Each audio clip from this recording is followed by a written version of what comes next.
Chapter 12. Transformation of the physical into astral.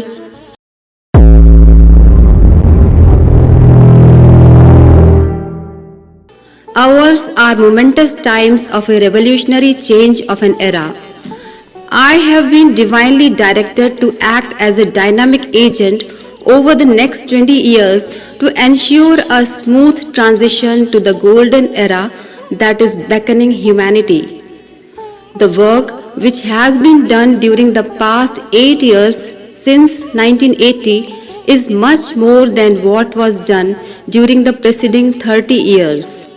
Due alertness and wisdom have been exercised so that the needed energy, resources was available to carry out the tasks in hand. One can hardly describe the vigilance, concentration, resoluteness and industriousness with which these 8 years have been spent. The establishment of 2,400 Pragyapiths, 12,000 Pragya Sansthans and writing of one folder daily are the directly visible manifestations of this work, but all the rest is invisible, indirect, which cannot be accounted for in visible terms. There are still 12 years left of this transitional period of Yug Sandhi. The wheel of change will move with far greater and baffling speed during this period. It will be necessary to minimize destruction and promote refinement and growth. At present, the speed of both these phenomena is slow, and with such a speed, it will not be possible to attain the goal by 2000 AD. The speed will, therefore, have to be accelerated.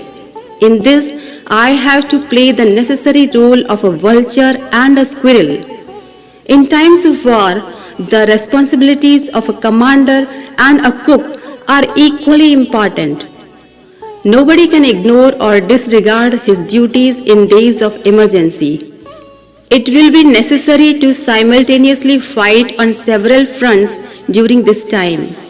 Reaping of harvest, feeding the cattle, treating the sick son, attending the court on the date of hearing, welcoming a guest, visiting the house, and such other chores are sometimes required to be attended to by a householder at the same time. During war, the responsibility of the commander becomes all the more grave. He has to decide on the number of soldiers to be deployed on a particular front, make arrangements for regular supply of arms, ammunition, and rations, ensure that the hospital is kept well equipped, well stocked with medicines, well manned to attend to the injured, make speedy arrangements for disposal of the dead, and also prepare trenches for the next encounter. Attention has to be paid simultaneously to all these aspects. If there is any weak or missing link in the chain, the whole battle strategy will collapse.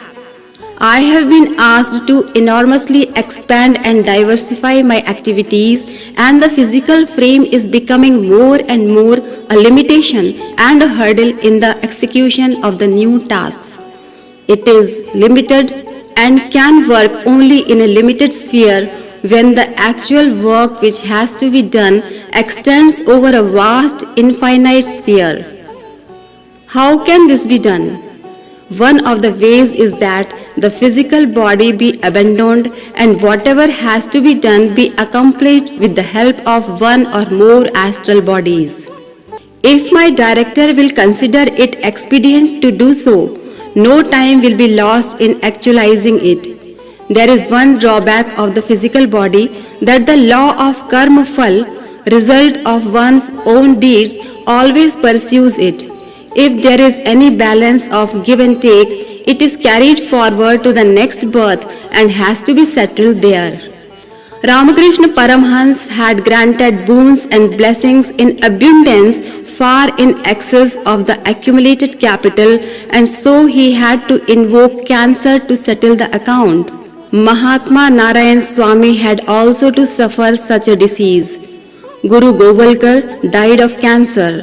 There are several such instances in which pious, holy persons had to spend their last days in physical agony. This is not the result of their sins. Such great persons take the miseries of others on themselves. If they are unable to repay, they settle the account in their last days, thus leaving no balance of karmafal for future. The basic question of Suksmikarana, transformation into astral state of human soul, Sukshma is more extensive, comprehensive and multifarious. It can simultaneously work at various places and discharge various responsibilities. Physical body has the limitations of space, time, language, etc. By entering into the astral, Sukshma plane, all these limitations disappear and exchange of thoughts becomes easier.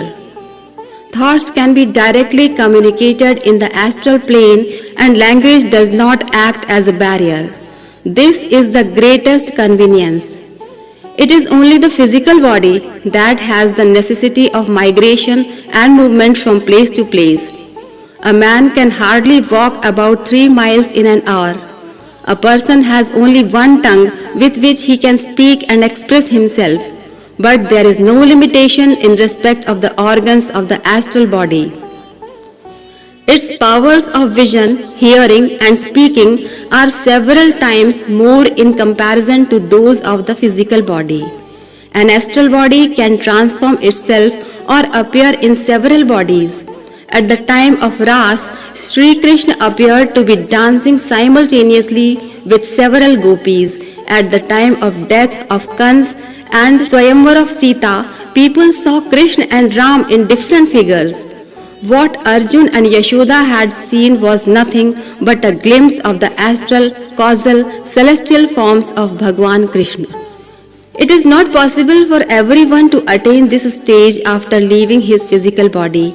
Evil spirits, ghosts, do remain in astral form, but they remain in a crude natural state.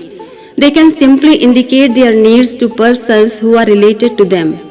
The souls of the level of Pitars, deceased ancestors, are more capable as compared to the ghosts, and their behavior and wisdom are more lofty on account of maturity. Special efforts of the standard of tapasya are needed to make the astral body highly refined and elevated. The next step on the path to upgrade an ordinary human being to the level of Siddh Purush is Suksmikarana. Such persons, while living within the confines of a physical body, acquire divine powers and with them they serve and help others.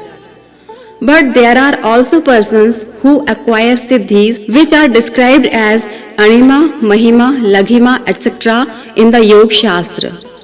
So long as physical body is there, it cannot become lighter or heavier, visible or invisible, nor can a man fly in the air or walk on water due to the inbuilt limitations of the body cells. If somebody narrates such siddhis on the basis of rumor or hearsay, it should be regarded as hyperbolic. My life, its legacy and message. Hamari Vasiyat और विरासत. Author Shri Ram Sharma Acharya. If you found this video helpful, then please like, comment and share it, and subscribe to our YouTube channel Rishi Chintan. Please press the bell icon so that you will receive notifications of our upcoming videos. Thank you.